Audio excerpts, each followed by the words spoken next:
how to plan your week for success when it comes to nutrition. Now, we all want to have better health outcomes, and it all comes down to your routines and your habits on a daily and a weekly basis.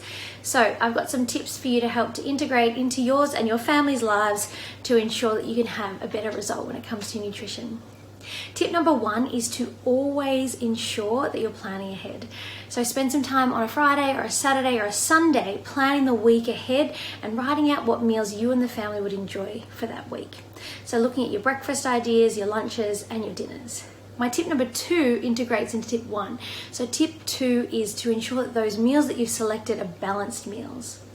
Now, what I mean by a balanced meal is how you build your plate. So in each meal that you write down on your list, does it have a protein source? Does it have a starchy carbohydrate source? Does it have a healthy fat component? And does it have loads of fiber? So when I say fiber, I mean things like, is there an enormous amount of leafy greens or salads and vegetables on your plate? That just boosts the nutritional value of that meal and ensures you're getting vitamins, minerals, and antioxidants into your body at each eating window. My next tip is to look at your snacks. So what are you grabbing between meals?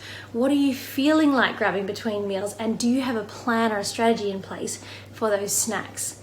So my number one tip for snacks is to have a beautiful big bowl of fruit just sitting there on your kitchen bench. As soon as you walk in, it's the first thing you see.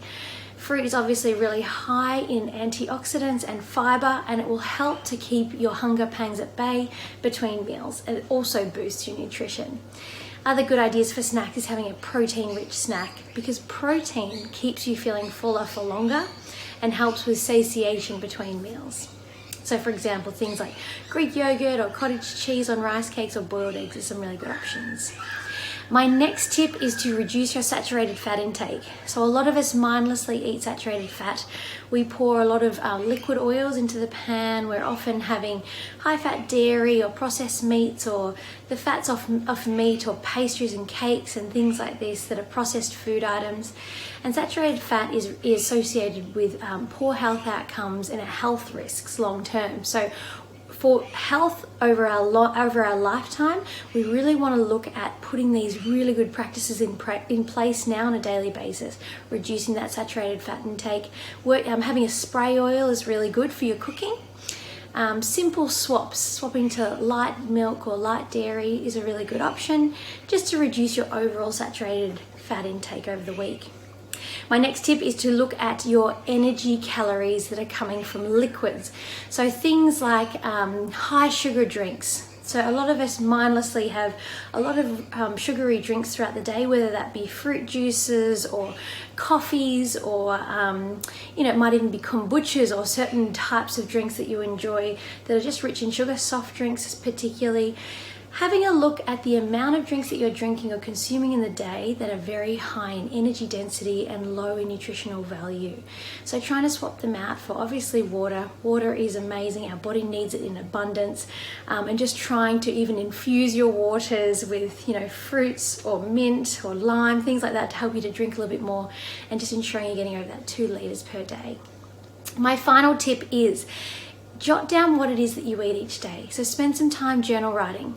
Journal writing is incredible. It helps to bring awareness to your habits and your routines. It also helps us to see patterns in your day. So if you're always reaching for something sweet at 3 o'clock, or grabbing a wine after dinner, or if you have sweet cravings after you eat, if you're not going to the bathroom, this is all something that we can see if we're looking over a 7-day period at your steps that you take when it comes to your food and your food choice. So journal writing will help to put these links in place to ensure that we have a seamless week and that we can help to balance your hunger hormones across the day, giving you beautiful whole grains and wholesome nutrient-rich foods to help to keep you feeling full and content and not reaching for those extras because you're not filling yourself up on adequate, good nutrition sources at main meals and snack times. Anyway, I hope that helps. I love this topic so much. You'll be seeing a lot more from me, and I can't wait to delve into nutrition science a little bit deeper.